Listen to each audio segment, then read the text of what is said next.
ସାଙ୍ଗମାନେ ମୁଁ ଛାତରୁ ବଡ଼ି କରିକି ଆସିଲା ବେଳେ ମନେ ମନେ ଚିନ୍ତା କରୁଥିଲି ଆଜି କିଛି ଆଉ କରିବିନି, ଭାତ ଡାଲି ଭଜା ଟିକେ କରିଦେବି, ବାସ୍ ସାଲାଡ଼ ଟିକେ ଖାଇଦେବୁ। ଦେଖିଲା ବେଳକୁ ରୋଷେଇ ଘରେ ପହଞ୍ଚିଗଲା ବେଳକୁ ଗୋଟେ ବେଲାରେ ବଢ଼ିଆ ଲାଲ ଟକଟକ ମଟନ୍ ସବୁ ଧୁଆ ହେଇଛି। ସେ ମଟନ୍କୁ ଦେଖିକି ମୋ ବ୍ଲଡ଼ ପ୍ରେସର ଆଜି ପଡ଼ିଲା।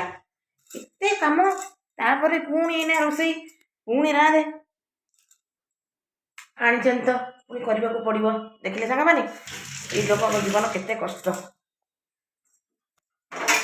ସାଙ୍ଗେ ସାଙ୍ଗେ ଭାତ ବସେଇ ଦେଇକି ଭାବୁଥିଲି ଡାଲି ତରକାରୀ କରିଦେବି, ନା ହେଇପାରିବନି, ପୁଣି ରାନ୍ଧିବା ପାଇଁ ପଡ଼ିବ। ମୁଁ କାଳେ ରାଗିବି ବୋଲି ସାର୍ ତାଙ୍କର କହିଲେଣି ନା ନା ତୁ ଖାଲି ମସଲା ରେଡ଼ି କରିଦେ, ରୋଷେଇ ଆଜି ମୁଁ କରିଦେବି। ଯାହା ହଉ ଏତେ ଦିନ ପରେ ଆଜି ସାର୍ଙ୍କର ହାତ ତିଆରି ମଟନ୍ ଖାଇବାକୁ ମିଳିବ। ମୁଁ ଆଇଁଷ ଫାଇଁଷ ଟିକେ ଭଲ ପାଏନି, ତଥାପି ତାଙ୍କ ସାଙ୍ଗରେ ତ ଖାଇବାକୁ ପଡ଼ିବ। ମୋ ମନ ଆଜି କେତେ ଖୁସି ହେଇଥିଲା, ଆଜି ଡାଲି ଭଜା ଶାଗ ଏଇଭଳିଆ ଆଇଟମ୍ କରିବି, ସେଇଆକୁ ଖାଇବି। ଦେଖିଲା ବେଳକୁ ହେଇପାରିବନି, ସାର୍ଙ୍କର ବାର କେବେ ମାଡ଼ ଖାଇବନି, ଏମିତି କେଉଁ ବାର ନାହିଁ ତାଙ୍କର ମାଡ଼ ଖାଇବନି। ସେ ଅଲବତ ଆଣିବେ, ମୋତେ କଷ୍ଟ ହିଁ କରିବାକୁ ପଡ଼ିବ। ସତରେ କହିଲେ ସାଙ୍ଗମାନେ ମୋ ପ୍ରତି ଅନ୍ୟାୟ ହେଉଛି କି ନାହିଁ କମେଣ୍ଟ ବକ୍ସରେ ଲେଖିକି ଜଣାଇବେ। ଜୟ ଜଗନ୍ନାଥ।